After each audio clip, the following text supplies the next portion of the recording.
Okay, fam, we are now getting ready. We are boarding the actual tour bus. As you can see, we're on a double-decker. We're on a second, well, I guess it's the second level. And we should be heading out of here in about maybe less than 5 to 10 minutes, but we got to get our wristbands. Roger, see the wristbands? Oh. These are the wristbands that we're required to wear, but hey, looks like it's going to be a nice tour. Kind of overcast, not a lot of sun, which is probably good. We're not going to get sunburned today, hopefully.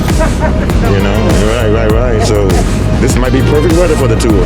Yes. Alrighty. Yes, we are.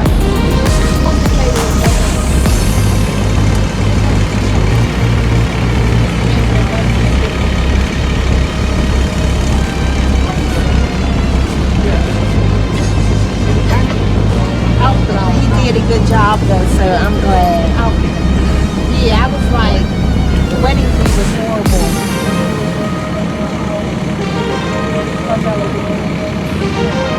Just giving you guys a view of the actual area we were in. This is the host hotel, the Hampton Inn Suites. And now we're boarding the bus for the tour. Just giving you a little idea of what's surrounding the area, which was our home base hotel. And as you already know, this is the museum that we just toured. We only got to the 4th floor, but hey, you can come back later, today and tomorrow, and finish it up if you so desire. And I may put that on my schedule because we don't fly out until tomorrow. Okay, we are on the move. Our tour has started.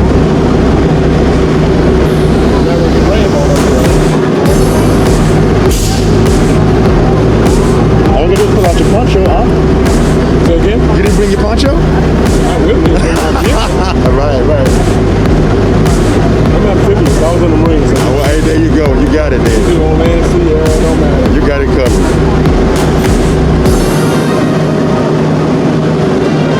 To the left, if you look past the 16th Street Bridge, you'll see a pair of smokestacks.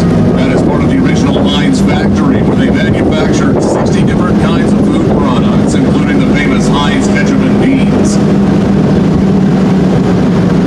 Heinz is well known for its 57 variety slogan, which was devised in 1896, though it marketed more than 5,700 products in the early 21st century. Heinz's headquarters are still located right here in Pittsburgh, though the old factory has since been converted into luxury apartments.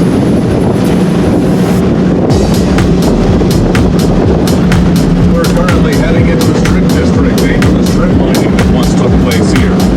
It was incorporated into Pittsburgh in 1837, and with its access and transportation became a major center for industrial development. Many titans of industry got their start here, including Andrew Carnegie, George Westinghouse, and A.L.W.W. Over on the left is the terminal building, which is still leasing, but has a wine and spirit store, walking fitness place, craft beer place, and a nail salon. At one time, this was a produce terminal that could fit 660 rail cars next to it.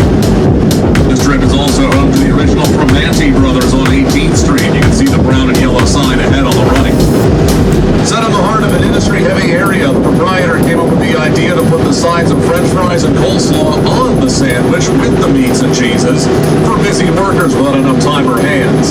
It became the signature sandwich of Pittsburgh and was featured on Guy Fieri's diners, drive-ins, and dives. That beautiful church up ahead of us is St. Stanislaus Kostka Church, or St. Stans for short. Built in 1891, it is one of the oldest churches in the city. At one point, it was open 24 hours a day to give Polish laborers a chance to worship after work.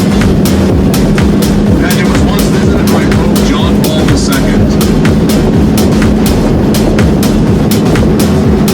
Now, this next story I'm about to tell you sounds made up, but I promise you it's true. See that parking lot ahead of us on the left, past St. Stans? That used to be the home of the Pittsburgh Banana Company until 1936. They used gas-powered heaters to ripen bananas faster than the natural process.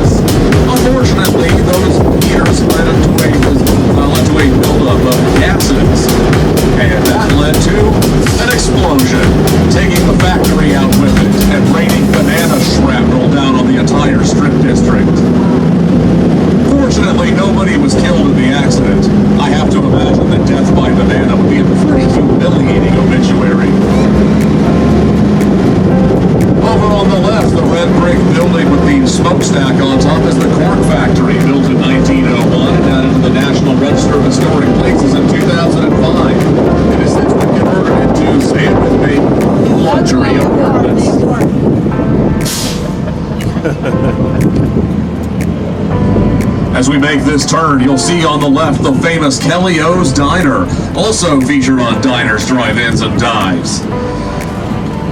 This diner was started by a former waitress who uses recipes from her mother and grandmother. They make an amazing homemade spicy sausage patty, and their halushki, the Polish dish with a Pittsburgh twist, is to die for. We're about to turn onto the retail side of the Strip District now. This place has everything. It's the best eating and shopping in the city. It's also where our stop number 11 is going to be for Grandpa Joe's Candy Shop. So if anybody wants to hop off there and do some shopping or catch some lunch, now's the opportunity to raise your hand and say, stop that bus. No takers up top. Up ahead on the left, you'll see Grandpa Joe's Candy Shop in blue, based on the character Grandpa Joe from Willy Wonka and the Chocolate Factory. Inside, you'll find candy from classic to exotic and everything in between, plus fun gifts for family and friends.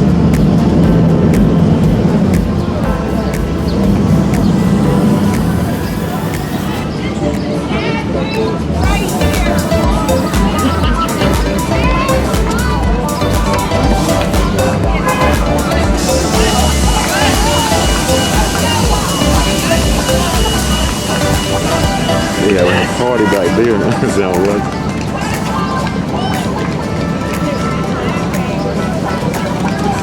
Ain't no bargains no more down here. Yeah, kinda.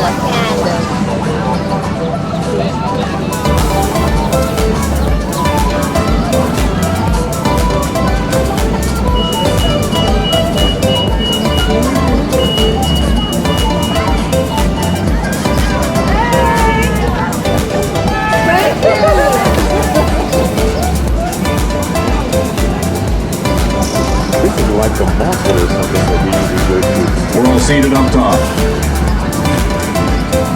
Over on the right, you'll see the red awning for Strip District Meats, a wonderful butcher shop which not only offers some of the best steaks in town, but also some exotics for the truly adventurous among you, such as alligator, camel, and kangaroo. I prefer camel myself. Kangaroo makes me feel jumpy. On the left is Blue Bully's Wild Alaskan Grill, one of the best places in the Strip for grilled fish. And down the street on the right is Pamela's Diner, where they make crepe-style pancakes the size of a plate. Another really good place to go for breakfast is coming up on the right, DeLuca's, the red building with the rooster on top. They claim to have the best breakfast in the city, and honestly, I think they've got a strong case to make. On the left is the Pennsylvania Macaroni Company, which opened in 1902. It's one of the oldest retail outlets in Pittsburgh, and one of its best Italian specialty outlets. Coming up on the right is one of the Sprout Fund murals, this one celebrating the history of the Strip District. The gentleman in the window looks a little bit like Chevy Chase. That's actually Senator John Hines, holding a bottle of Heinz 57. Rollins. Also coming up on the right is the Farmer's Market, where you can buy delectable, locally sourced produce. I didn't know Roland had a restaurant here. Here's a little summer recipe for you. Take half a dozen strawberries, dice them up, mix in a spoonful or two of honey and a few leaves of shredded mint. Then spread it over a piece of cake. Once it's all mixed up, you got dessert. On the right is Levad's Grocery, where they have the best gyros in the city, and their proprietor has the best handlebar mustache in the city. I'm not kidding, the thing defies gravity. And finally, we're coming up on Robert Woolley's Fish Market. So if anybody would like to hop off here, raise your hand and say, stop that bus. Stop that bus! No takers up top.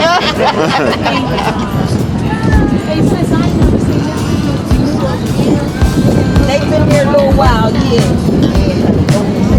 That candy store left. Everything you want to eat down here in this strip. It's interesting to note that Pittsburgh has its very own dialect, Pittsburghese, that uses words, phrases, and pronunciations you won't hear anywhere else in the English-speaking world. For example, hang around Pittsburgh long enough, you'll eventually hear yins, a contraction of you and ones, kind of like how y'all is a contraction of you and all. Lots of people have rubber bands in their office supplies, but Pittsburghers call them gum bands. When going grocery shopping, we don't get a cart, but we do get a buggy. If you go to a Pittsburgh deli and ask for a sandwich with very thinly sliced ham, you would be asking for chipped ham. Chip ham. And if you wanted bologna, you'd ask for jumbo. Lots of bakeries offer a confection known as a moon pie or whoopie pie, depending on where you are. It's basically just 2 round pieces of chocolate cake with icing sandwiched in between. In Pittsburgh, we call those by the much more onomatopoeic name, gobs, as in the sound you make when you shovel one into your mouth whole. Gob! When expecting company, we don't clean up the house, we red up the house, which is short for ready up. And when we do, we often run the sweeper, which is what we call a vacuum cleaner. If a surface is too wet and doesn't have enough friction to it, Pittsburghers call that slippy. And if somebody is too nosy and doesn't know how to mind their own business, we call that person nibby, from the Yiddish word nibbish. The pronunciations get really specific too. Mount Washington becomes Mount Washington. Each Liberty turns into Sliberty. And downtown transforms into Dun-Dun. Here's an example sentence in Pittsburghese. Hey, you guys want to head down to Southside, pick up an Iron City beer, watch the Steelers game and that? And yes, a local would be able to make sense of that. The New York Times has referred to Pittsburghese as the Galapagos Island of North American dialects. And on more than one occasion, it has been voted the ugliest accent in North America. Oh, yes, we beat Boston for that one.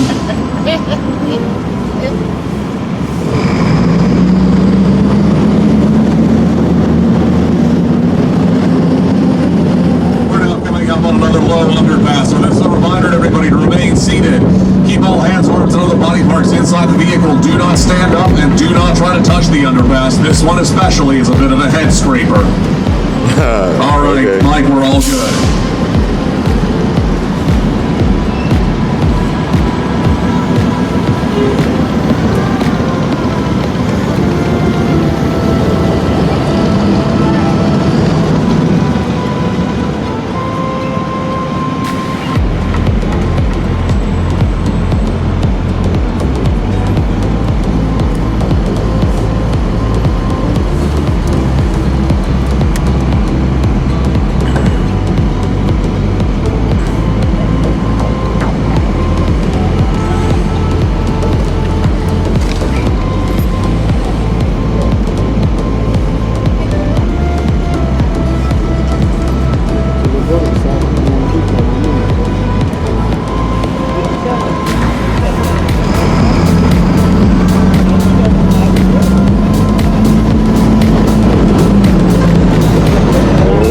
See what he means?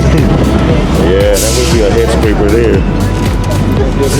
We're now approaching stop number 13 for the Westin Hotel in the David L. Lawrence Convention Center. If you'd like to hop off, raise your hand and shout, "Stop that bus." Unless I get a proper advertisement.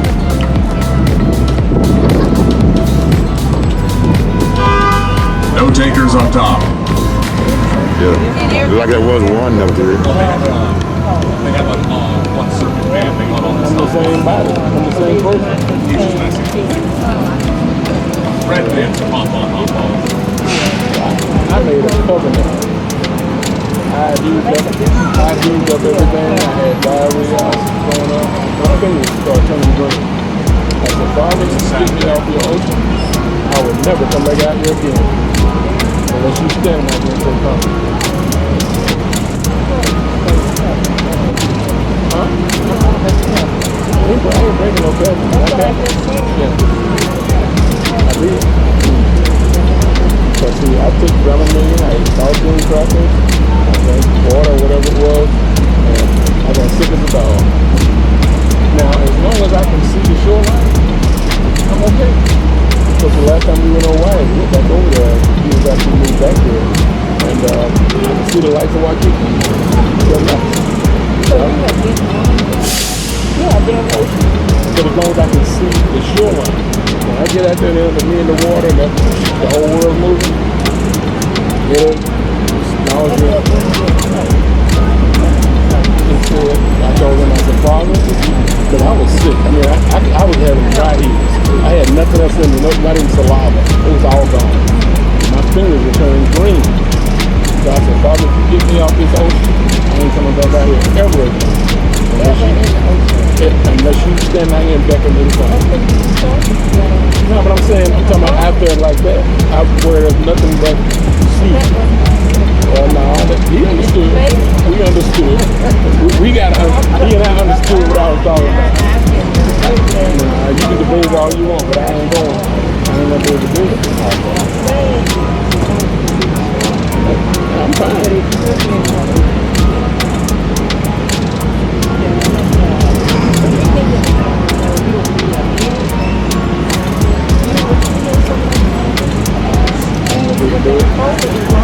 But I was transferred to Hawaii. They were sending me to what they call okay. They were sending me to a deployable unit. That means that every 6 months you would have to go out on a ship, be on the ocean for 6 months, 6 months later, going back to work. 6 months, you rotate back here in Hawaii. You go out 6 months, you stay here 6 months, go out. That's the kind of unit I was assigned to.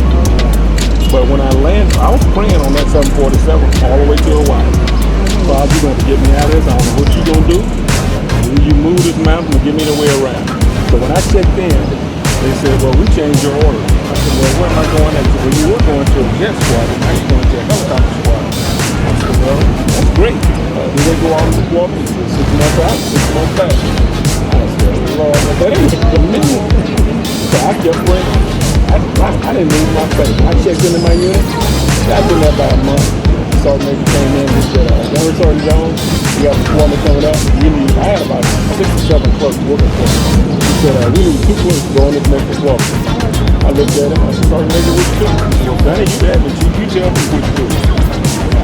We are now entering the Cultural District, home to more than 80 retail shops, 40 dining locations, and 5 different theaters. This is the premier neighborhood in Pittsburgh for dinner and a show. The Cultural District, as we know it today, began to take shape in the early 1980s. Pittsburgh was suffering from industrial decline, and this whole area was left vacant. John Hines, former chairman of the H.J. Hines Company, began a revitalization process when he restored and reopened historic Hines Hall in 1971. This jump-started a group of local community leaders to begin revitalization efforts of their own. And in 1984, the Pittsburgh Cultural Trust was created to carry on this reawakening into the future.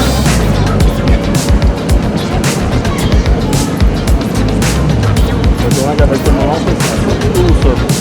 My folks got around, I was telling them to the corner. I said, who's going on this next department? Everybody put their head down. I looked over and said, Corporal, you're going, Sergeant, you're going. I wrote their names down, and then he said, Sergeant, 6 months later, I said, then he's going, I need 2 more friends. Okay, Corporal, you're going, yes, you're going.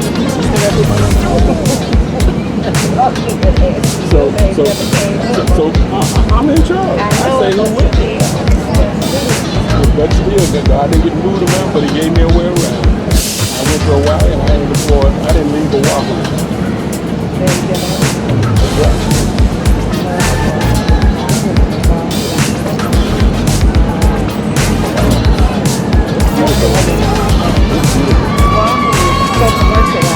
It is, and the traffic is miserable. The last time we were over there, traffic was stopped everywhere. They built another. The first step taken was to restore the former Stanley Theater into the Phatal Center for the Performing Arts.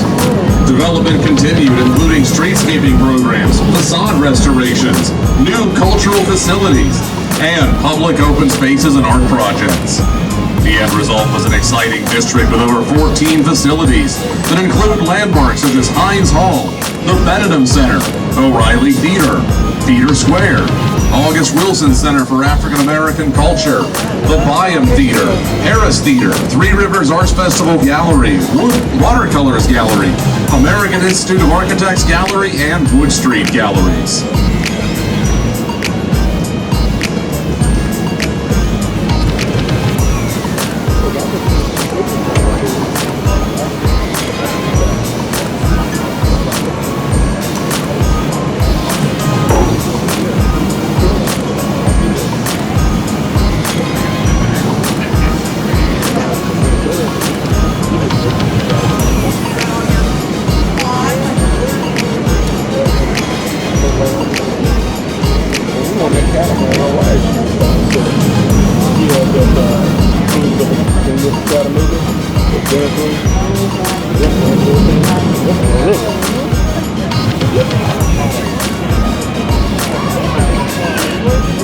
Everybody thinks about it. I was just talking about it. I talked about it.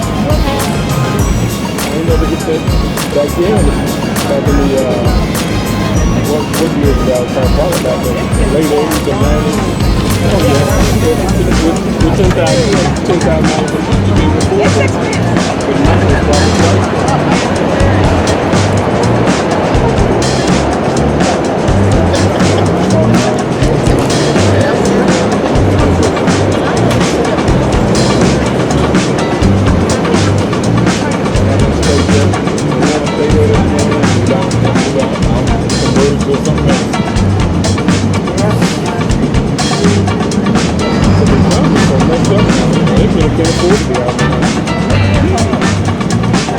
And then, two, they don't want a real job. None of my kids want to work for anybody. They want to be entrepreneurs.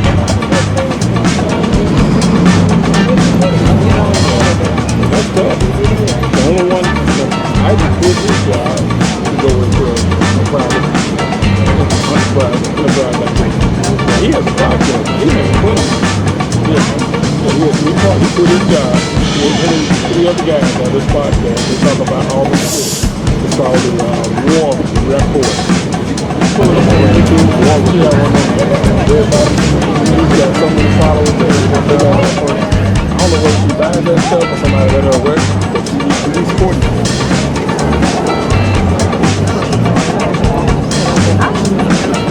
She got an office in Alabama. She has some, about 7 full-time employees. Valerie works part-time. What? Nicholsburg.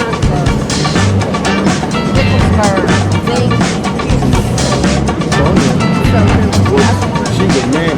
Both of them were working in the same school too. They both quit. They quit. And then Sonia's a man. And then she had a boutique. Online boutique. Up ahead of us on the left is the Benedum Center, which was originally built as the Stanley Theater in 1928, and at the time was the largest movie theater in western Pennsylvania, seating roughly 3,800. The marquee can still be seen on the side today. It was renovated and reopened as the Benedum Center in 1987. An interesting note on the right, the magnolia trees you see there bloom all year round because they're made of aluminum and hand painted. Fooled me the first time I saw them.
Pittsburgh South Side. Looming up ahead of us on the right is the Omni William Penn Hotel, the oldest hotel in downtown Pittsburgh. When it opened in 1916, it offered luxuries that no other facility at the time had. More specifically, room service, private bathrooms, and electricity. Back in 2016, those luxuries would have run you about $2.50 a night. You can still get a room for $2.50 a night at the William Penn. You just have to move the decimal point over a couple places.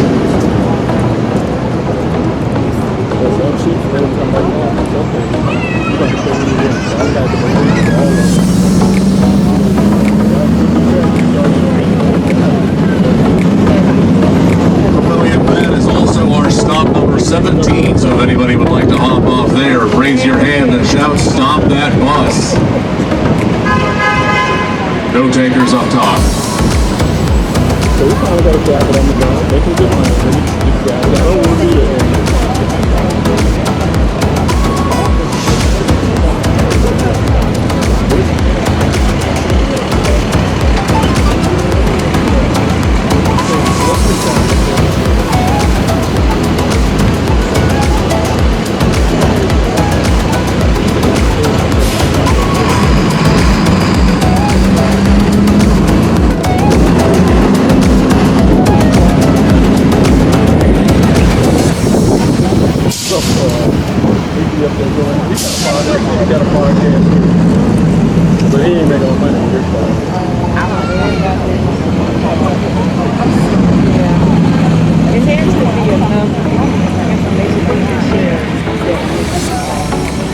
See, I'm just talking Auburn sports. There's plenty of Auburn fans. They're diehard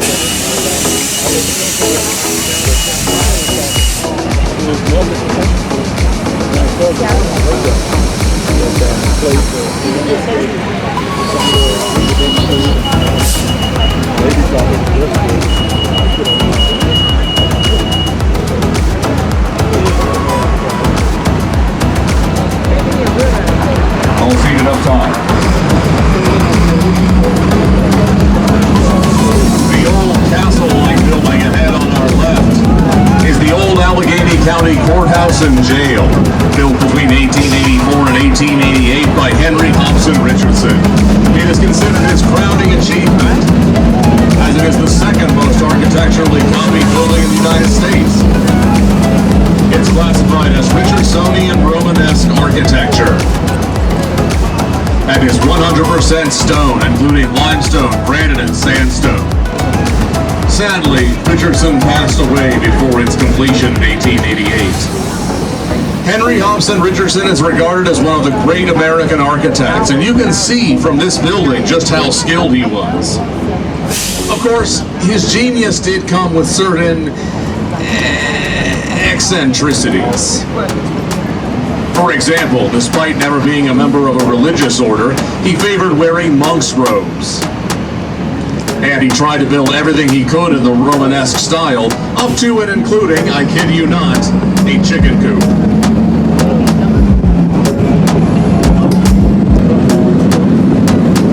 We are now coming into the area of Duquesne University. It was founded in 1878 by members of the Congregation of the Holy Spirit, and first opened its doors as the Pittsburgh Catholic College of the Holy Ghost to only 40 students and a faculty of 6.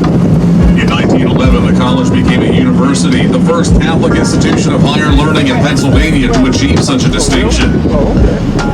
Duquesne has expanded to over 10,000 graduate and undergraduate students within its self-contained 49-acre hilltop campus.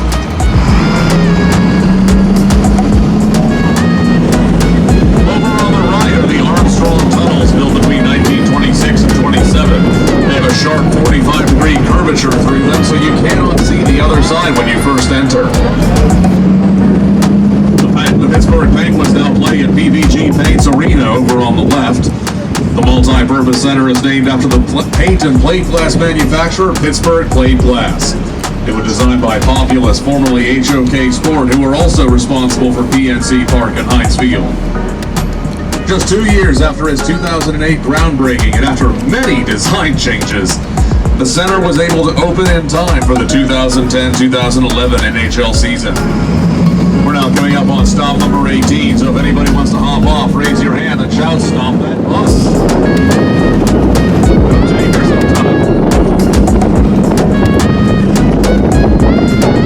Just to let everybody know, this next section of road ahead of us is going to be a bit bumpy, nothing too serious. You may just want to hold on to your lunch. And there will be some low-hanging lights and traffic lights and wires, so please do not stand up. And on the right is the UBMC Cooper Fieldhouse. The center honors Chuck Cooper, the first African-American player drafted by an NBA team. Cooper was a star for Duquesne University during their era of post-war basketball dominance that lasted well into the 1960s.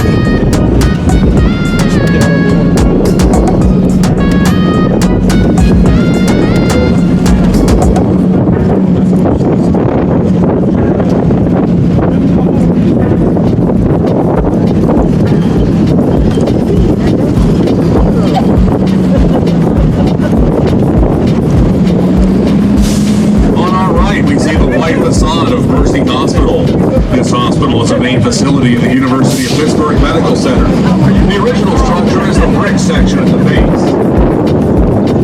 In 1847, it was the first chartered hospital in the city of Pittsburgh and the first hospital in the world founded by the Order of the Sisters of Mercy.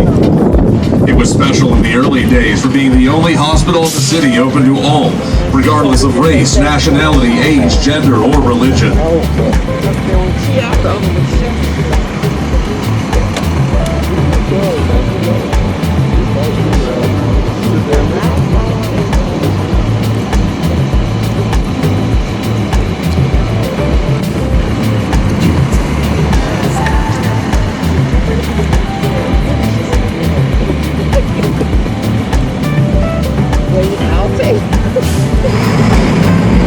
We're now making our way through the uptown neighborhood of Pittsburgh, also known as the Bluff.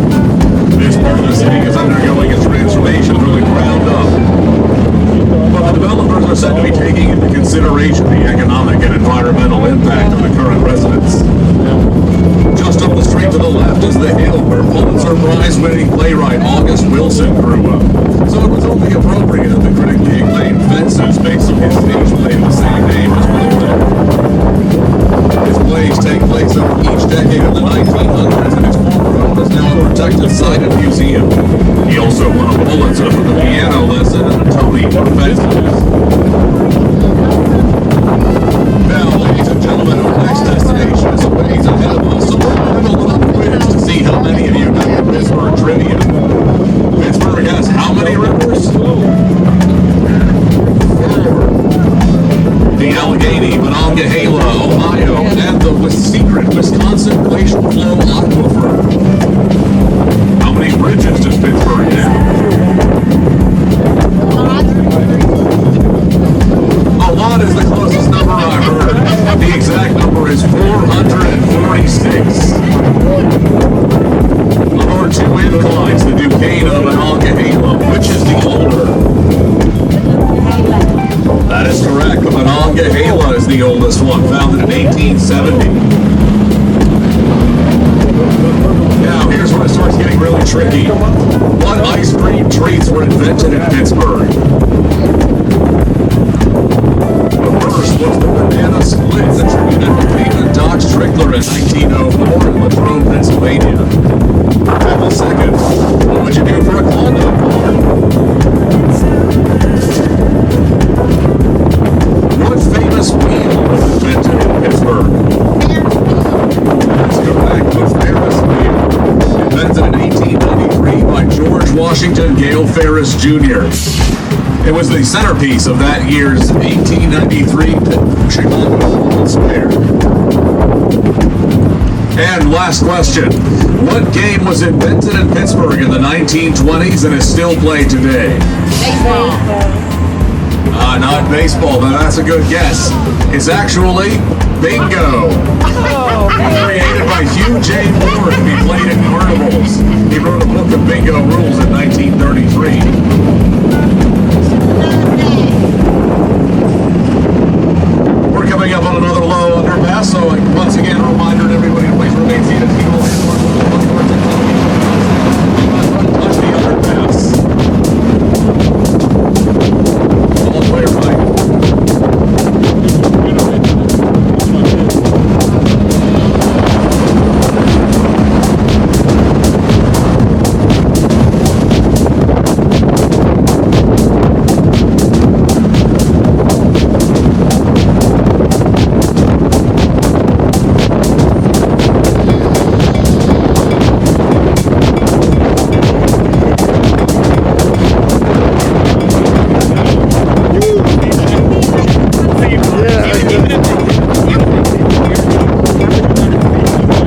Right? Maybe you go like this. Maybe you go like this.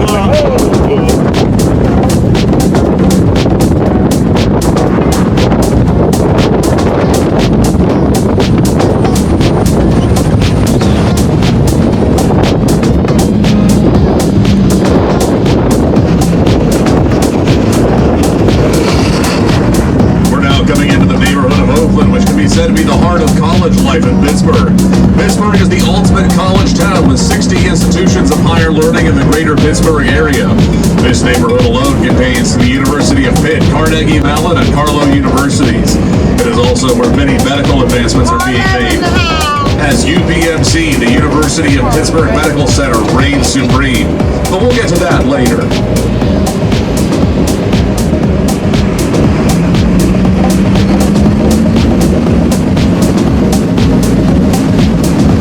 Coming up on our right is McGee Women's Hospital, which chartered in 1911 and allowed services to men from the 1960s onward. Today, though, they have made their mark with one of the best maternity wards in the area. In fact, 60% of all the babies in Allegheny County, population 1.2 million, are born here in McGee. On game days, infants are not swaddled in the classic blue or pink blankets, but instead in black and gold terrible towels. Let it go. The fans whip around at Steelers games. We get our sports fans started early in this town. We're now traveling down Forbes Avenue through the heart of Oakland. This is College Kids Central, where you'll find restaurants that are cheap and delicious, shops where students can find necessities, and a number of great college bars with vaguely intellectual names like Hemingway's. That looming tower directly ahead of us is the Cathedral of Learning. This 44-story Gothic structure is owned by the University of Pittsburgh and is where many of its students go to study. The cathedral was designed by architect Charles Clouder and was built between 1926 and 1934.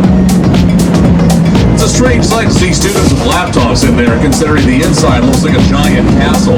Kind of Hogwarts-esque. And of course, no Gothic structure would be complete without a ghost story. The Cathedral of Learning is said to be haunted by the ghost of philanthropist Mary Shedley.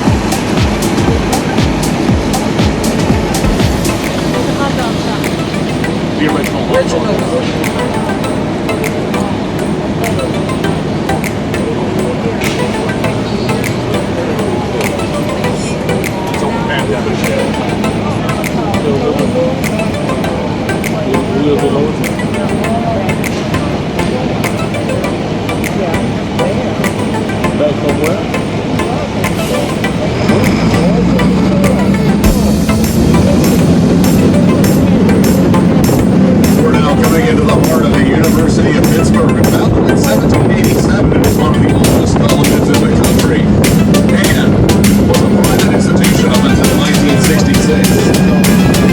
Over on our right is the Gilman Library, which is one of the largest in the area, housing 7.1 billion volumes and 200 computer stations.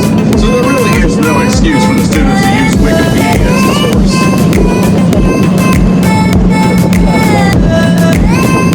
Coming up ahead of us and soon to be on our left, this grassy area is known as Shedley Plaza. It is where many students come to study, picnic, and take naps. The restaurant on the left is called The Porch, and it's one of my favorite places to go for lunch. And also on the left, you can see the carousel donated by PNC. One of only 3 working carousels in the city. Does anybody know what the difference is between a merry-go-round and a carousel? A merry-go-round only has horses. A carousel has multiple different kinds of animals.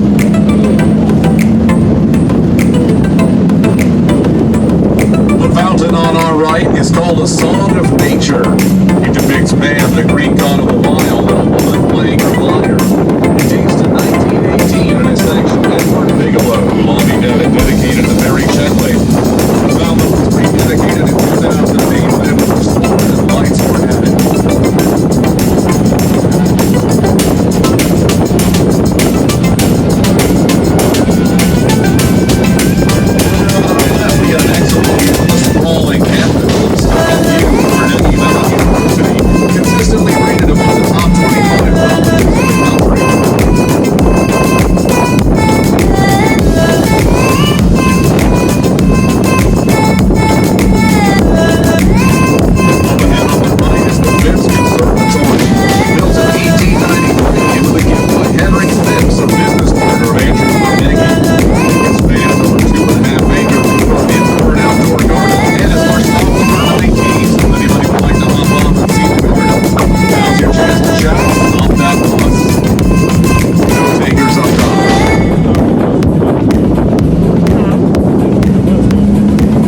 doesn't cross the dime.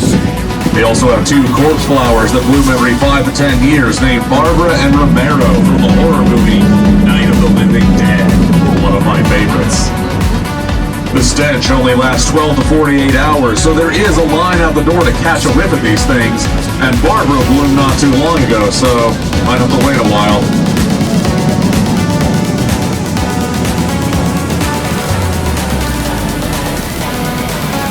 The hill on our right is called Flagstaff Hill and is a popular destination for students from CMU and Pitt.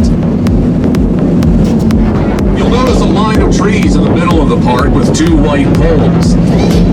On certain nights in the summer, they'll put up a screen between those poles and show free movies in the park. And if you look past the trees, you'll see part of CMU's campus, more specifically their robotics engineering headquarters. CMU, in fact, is third in the nation for robotics engineering and the first program of its kind in the world for robotics, founded in 1988.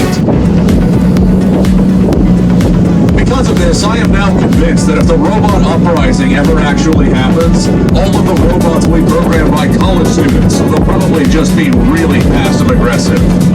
I 100% believe this. We're now going to cross the Lovelock Bridge, which is a tradition that started in the Pont Neuf in Paris, France. Lovers will clasp a lock onto the bridge and throw the key over the side as a symbol of their eternal love.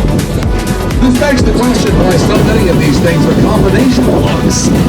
Either the tradition has evolved since it started, or a lot less complicated than they used to. Coming up on our right is another one of the libraries in the Carnegie Library System of Pittsburgh. This one was built in 1895 and is the main branch sharing most of the other 18 libraries.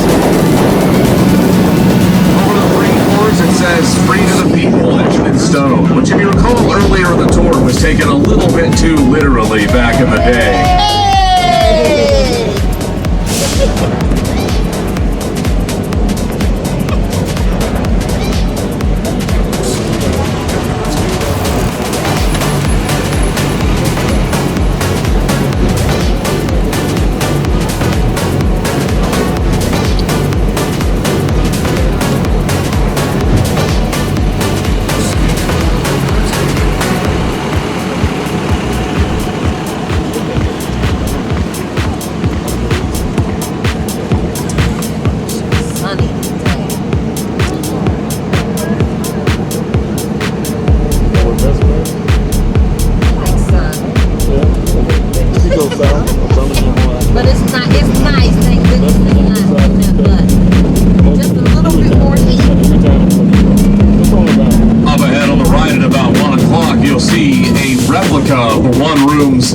Cabin schoolhouse that the University of Pittsburgh started out as in 1787. It's come a long way. And on the right, you'll see Dippy the Diplodocus. Dippy is a life-size replica of Diplodocus carnegii, a species named after Andrew Carnegie. The statue was built in 1999 to celebrate the 100th anniversary of an expedition Carnegie funded, which found Diplodocus fossils in the Badlands of Wyoming.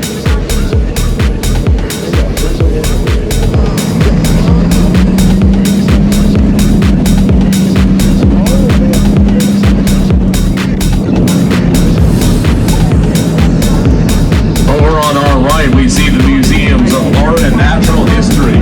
The Carnegie Museum of Art was founded in 1895 by Andrew Carnegie and holds a distinguished collection of contemporary artworks, including film and video.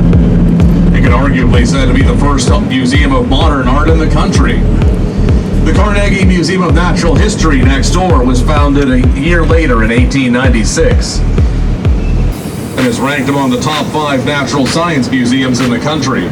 Among its 22 million specimens, 10,000 of which are on view at any given point, are a fantastic dinosaur exhibit, the Hillman Hall of Minerals and Gems, and an Egyptian tomb built to scale. This is also stop number 20, so if you'd like to check out the museums or more of Oakland, now's your opportunity to shout, "Stop that bus!" We have some takers.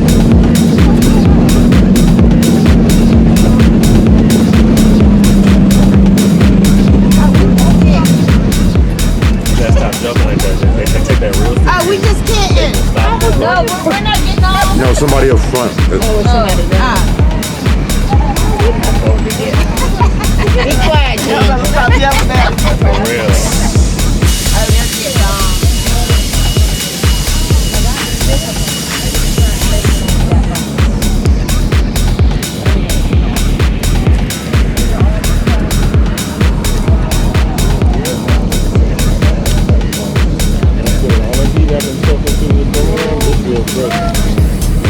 I'm with you on that. So that Atlanta ain't been no joke neither. It's been missing. Crazy.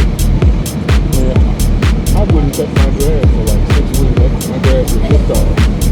And when I finally cut it, it was brown to me. So now I'm trying to bring it back. So how to, for the last, I cut it. I cut it about 9:47.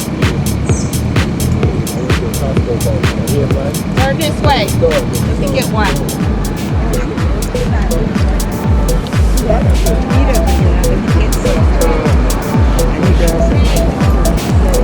All seated up top.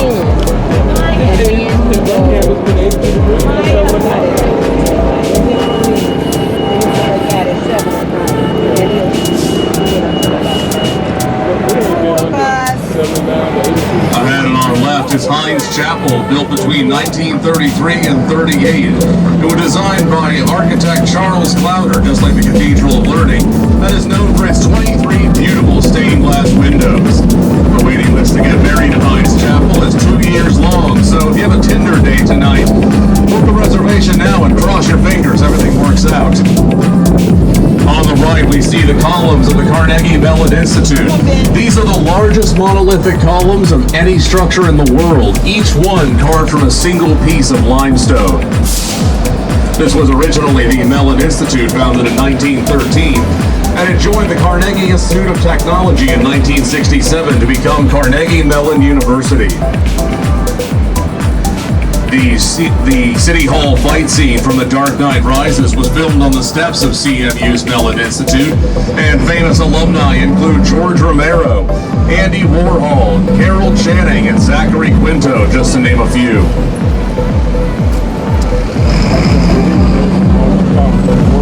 Yes, see, I told you I had stop.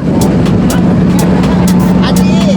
Coming up at our next stop is the Soldiers and Sailors National Military Museum and Memorial.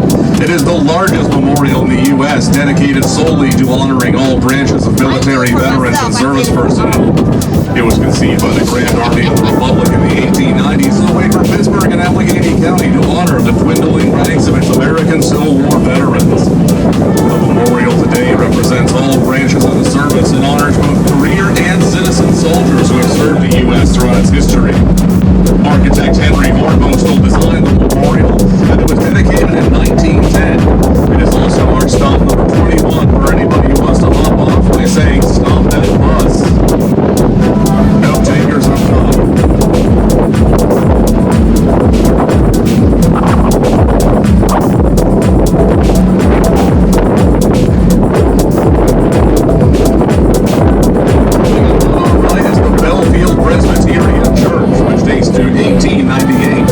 When it was constructed, this whole area was mostly farmland.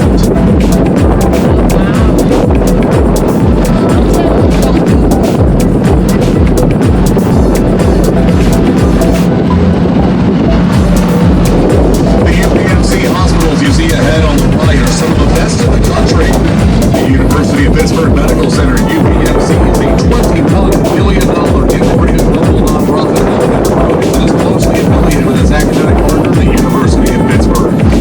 It's considered a leading American healthcare provider as it has ranked the U.S. News and World Report Honor Roll of the approximately 15 to 20 best hospitals in the country for over a decade.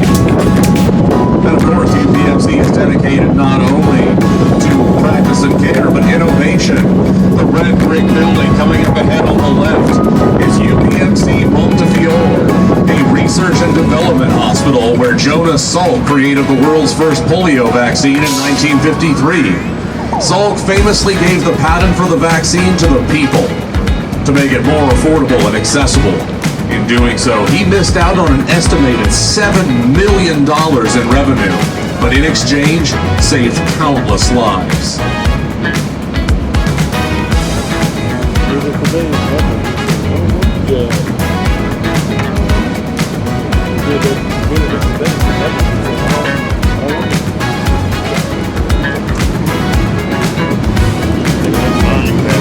Yes, yes. See, that's what I'm talking about.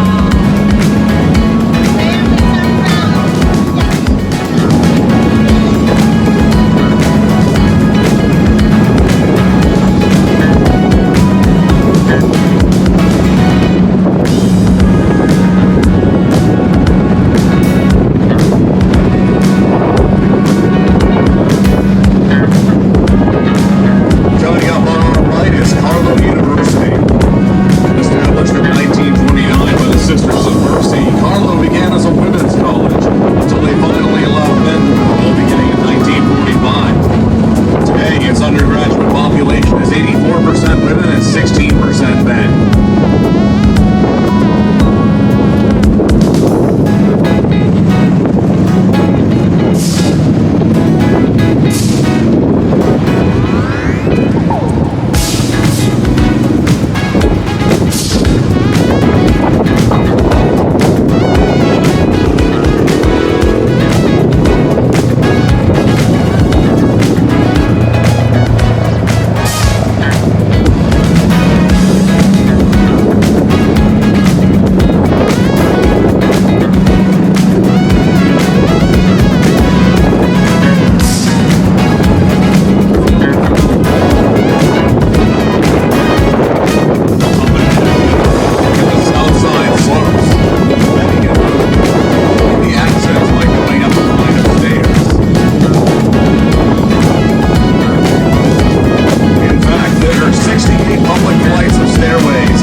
overbuilt to serve as a beltway, which never actually happened, but it still provides riverbank to riverbank transportation across the Monongahela River, or MON for short.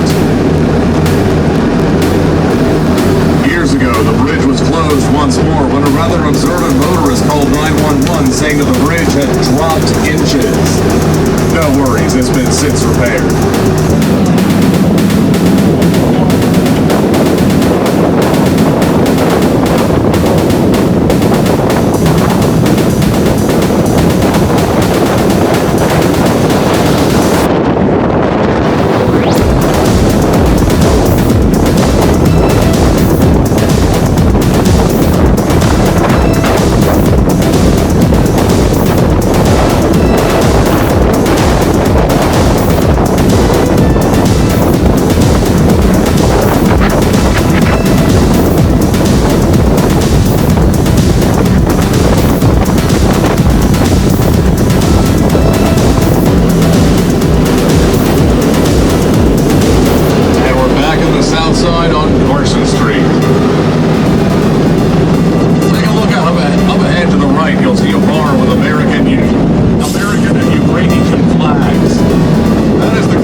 Wine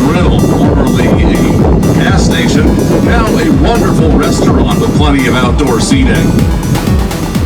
And on the right-hand corner is Rothrock Shaolin Kung Fu and Tai Chi School, where I used to take lessons as a kid. It is a crazy cardio workout, let me tell you.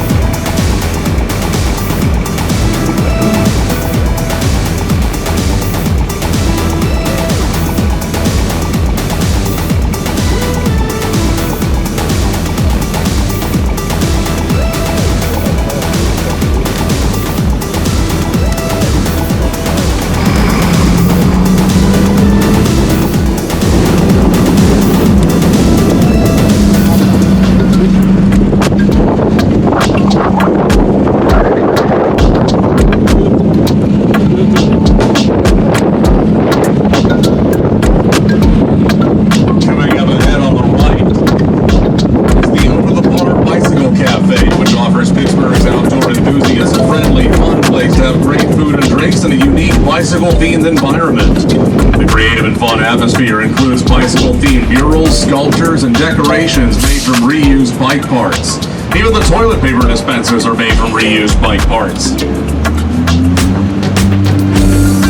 For architecture enthusiasts, take a look ahead and to the right of the tan brick building in front of us. If you look straight up, you'll see human faces staring down at us from the cornices. As fascinating as it is, kinda creepy.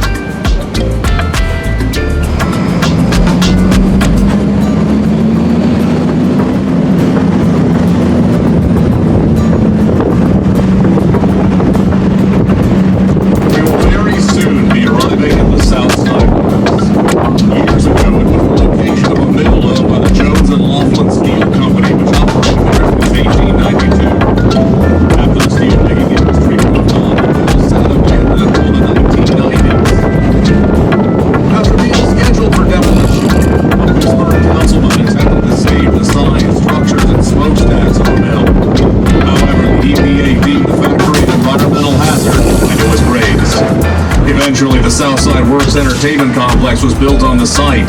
Therefore, the area has a much more modern appearance than the Victorian aesthetic you see along most of Carson Street. Among the attractions in Southside Works are the Cheesecake Factory, and my personal favorite place to go for my birthday, Hofbrauhaus, an authentic German beer garden and microbrewery. Because let's be real, nothing says happy birthday quite like a full liter of Hefeweizen. We're preparing to pull in at stop number 1 on our tour for the Southside Works. For those of you continuing your tour with us today, we'll need everybody to hop off the bus for just a few minutes while we get prepped for the last tour, which will begin at 2:50 p.m. For those of you finishing your journey with us, we are happy to have had you. If you need to use the restrooms, the Cheesecake Factory on the right is available. There's also an Aldi down the street to the left. If you would like to grab some snacks, refreshments, or souvenirs of your trip to Pittsburgh, our tour office is just across the street on the left. All that said, my name is Alex. I have been your tour guide. Mike has been your driver, and we wish you all a very happy rest of your day. Thank you.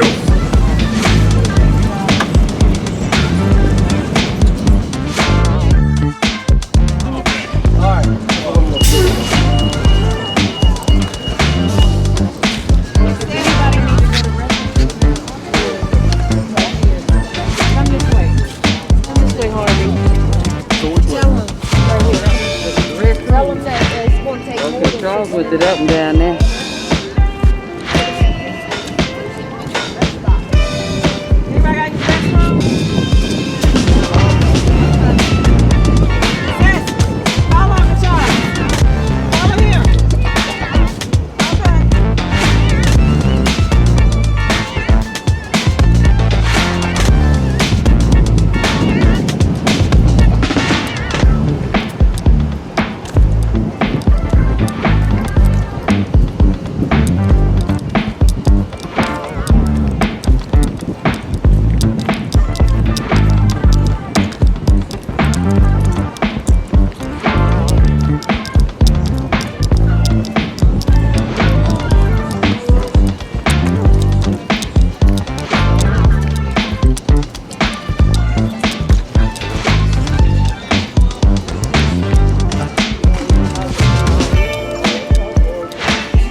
gotta get back on the bus.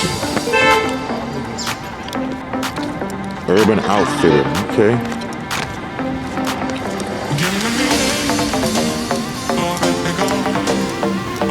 Pet people, alright. That'd be a pet shop right here or something. Oh yeah. Yeah, we went before we left the museum because we didn't know if they had a bathroom or not, so it stopped.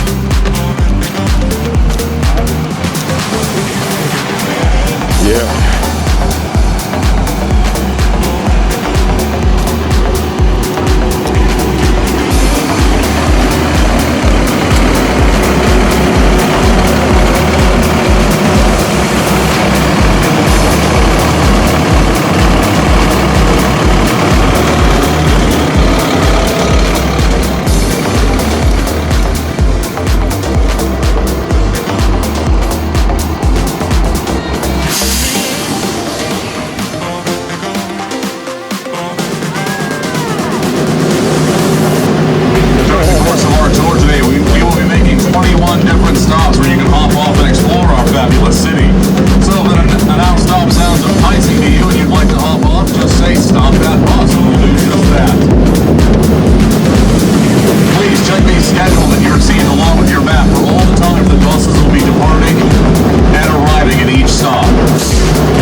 Surgeon at Fort Pitt. Dr. Bedford was Pittsburgh's first permanent practicing physician. Dr. Bedford mapped out this entire town plan and named it Birmingham. Speaking of which, up ahead you can see the East Birmingham mural. This is part of the Sprout Fund, which launched in 2003 and collaborated with dozens of local artists to bring about 56 enduring works of public art. And I'll be sure to point out as many as I can on our tour today.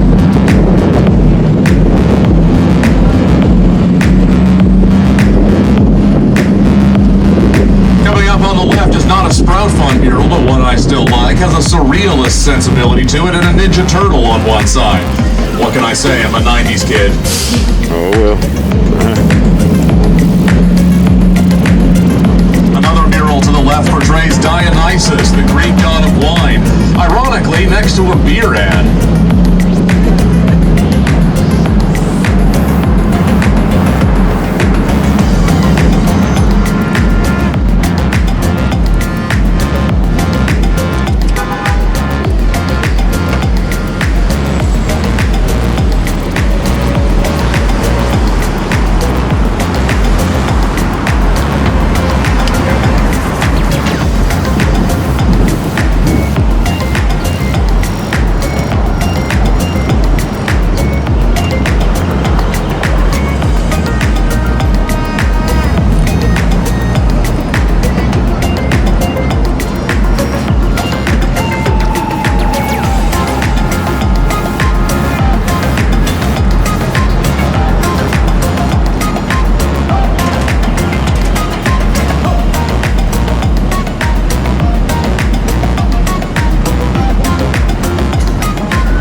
Gazebo is one of the libraries in the Carnegie Library System of Pittsburgh. This one was built in 1908 and was one of the first in the city. You'll see etched in stone above the doorway, free to the people.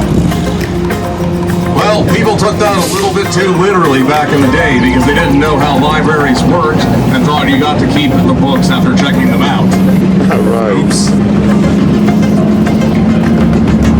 Today, the South Side is known for its nightlife and based around the multiple bars and clubs here. But at one point, it was actually a center of industry, especially in the production of iron, steel, and also glass. first major industry starting in the 1790s. In 1876, there were 76 glass factories in this single neighborhood. Pittsburgh made more than half of all the glass made in the country. In fact, Presidents Jackson and Monroe got their White House tableware from the south side of Pittsburgh. And some of the glass found in the crown of the Statue of Liberty was also made right here. We also made plate glass, which allows people to window shop.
As a craft brewery in 1992, well before the craft brewery craze swept the nation. Fatheads also features headwiches, sandwiches the size of your head. Among others, they have the twisted brisket, the mighty fine bovine, the divine swine, and the Southside Slopes, which is based on the neighborhood to your left, up on the hill. The Southside Slopes consists of char-grilled kielbasa, topped with sautéed pierogies, onions, American cheese, and horseradish sauce, all served on a bakery fresh bun. I can feel my arteries clogging just thinking about it.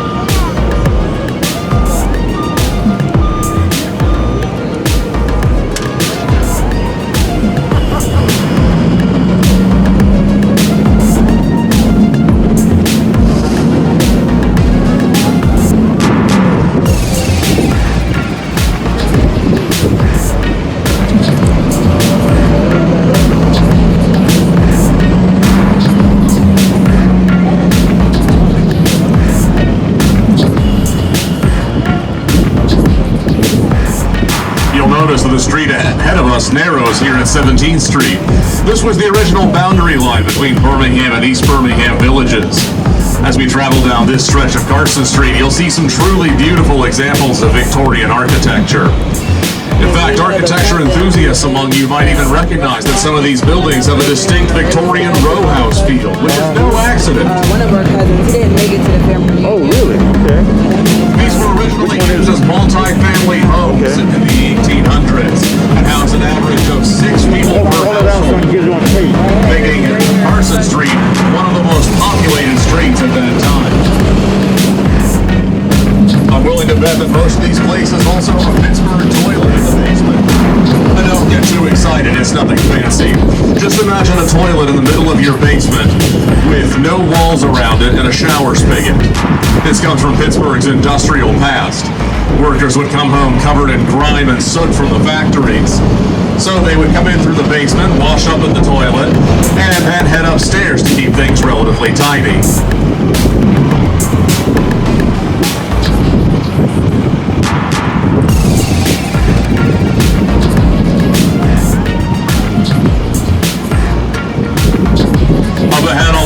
you'll see a blue building with a pink neon sign.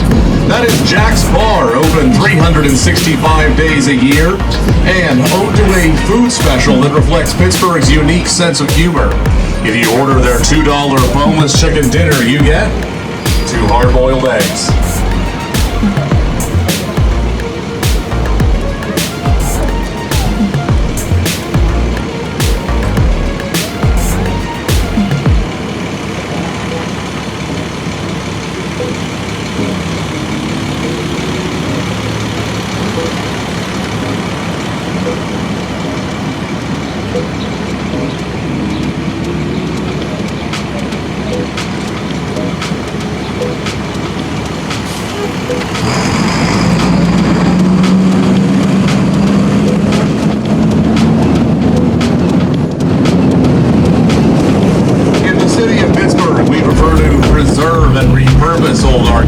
Instead of knocking it down and starting fresh.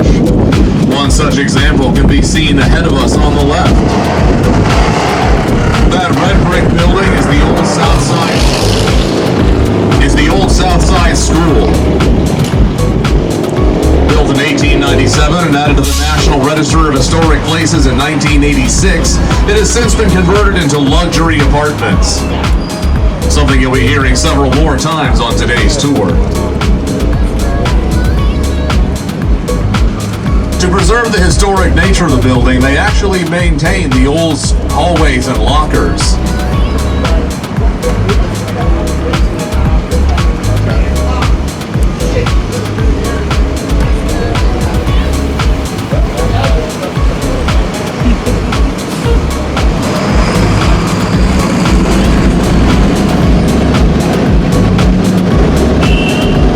We're now coming up on stop number 3, so if anybody wants to hop off, stop that bus.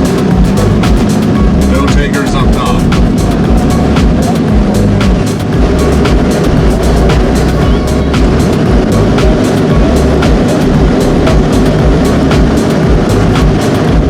On the left is the George Couples Stadium, where the city schools play soccer and football. Mr. Couples worked for the city schools for over 25 years and was the athletic director for many of them. Coming up next on the left is St. John the Baptist Church, where the church ladies make pierogi on Thursdays. Everybody on board familiar with pierogies? See, some of you are. For those of you who are not, pierogies are Eastern European dumplings stuffed with savory and sometimes sweet fillings, the most classic of which being mashed potatoes and cheese. After trying the church ladies' delicious pierogies, you may want to wash it down with a cold Iron City beer. And the next time you crack open a can of soda or beer, you can smile and think about Pittsburgh.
over the site of what used to be the old Monongahela wooden bridge, which burned down in the Great Fire of 1845.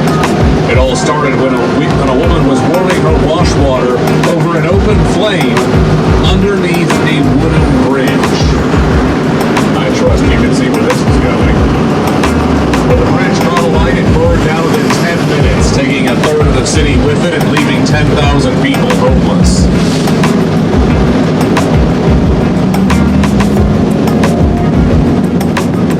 Coming up on our left is the Monongahela Incline. Built in 1870, it was originally used to carry workers down from Mount Washington to work and back.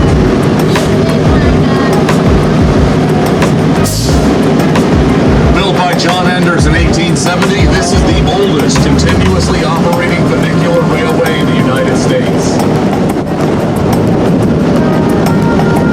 On the right, we're passing by Station Square, which was once a rail company, railroad owned by the Pittsburgh and once a rail yard owned by the Pittsburgh and Lake Erie Railroad Company. For you movie buffs on board, parts of Flashdance, Dogma, Love and Other Drugs, and the next 3 days were filmed at the Grand Concourse Restaurant.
solution that they came up with was certainly novel.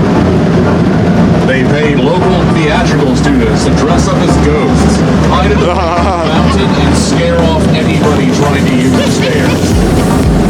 Not making that Oh up. my goodness, wow. Crazier still, it worked.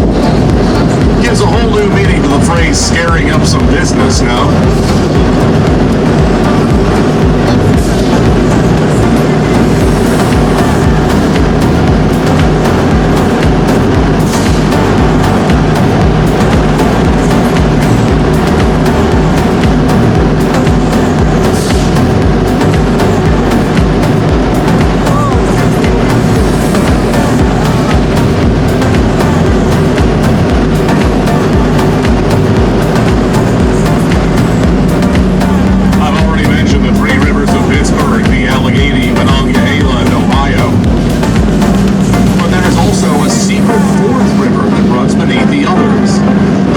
Glacial flow, an underground river or aquifer that we've been tapping into for 150 years for well water. It's the remnant of the movements of massive glaciers that ebbed across the continent during the Ice Age. And you'll find it 50 feet beneath the ground.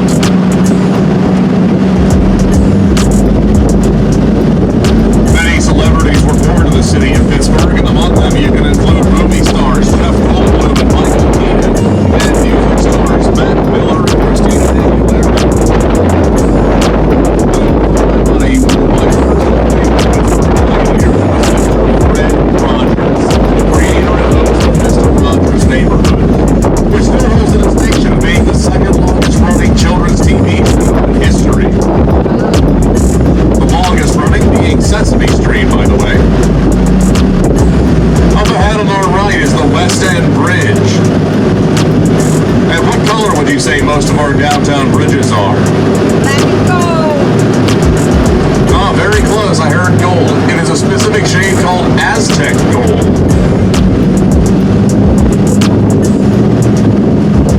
As we cross the bridge, we'll get an excellent look at the skyline on the right. So now's a good time to get those cameras ready for when we cross the middle of the bridge and you have the most unobstructed view. I'll point out some of the buildings from left to right. The one with the step pyramid on top is the Golf Tower, as in Gulf Oil. The tallest one is the UP&MC Tower. The one with the needle on top is the Highmark Building. Next to that is the BNY Mellon Building. The one with the sloped roof is the tower in PNC Plaza. And that glass castle rising up into the sky is PPG Place.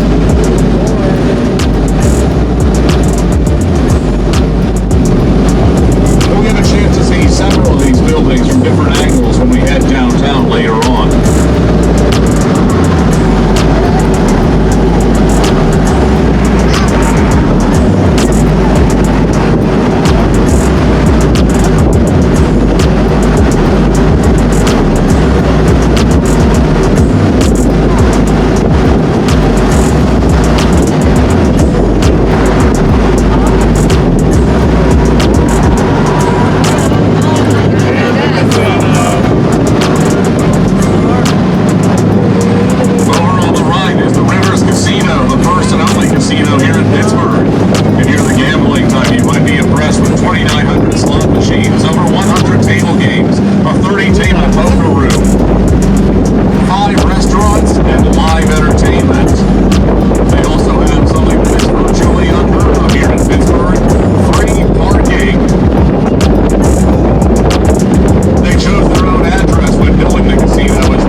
What station is that? That's Allegheny. Allegheny, okay. Allegheny Avenue Station. All right. So, guys, when you're watching this, the Allegheny station takes you right to the casino, just so we can make that point, all right? Yep. Wood Street. Wood Street, Catch it up. Allegheny station. What's happening? She said that she can't go because she got the kids with her. Okay, gotcha. She's coming back, Yeah. I know, me too. I'm going to eat. I gotta get some.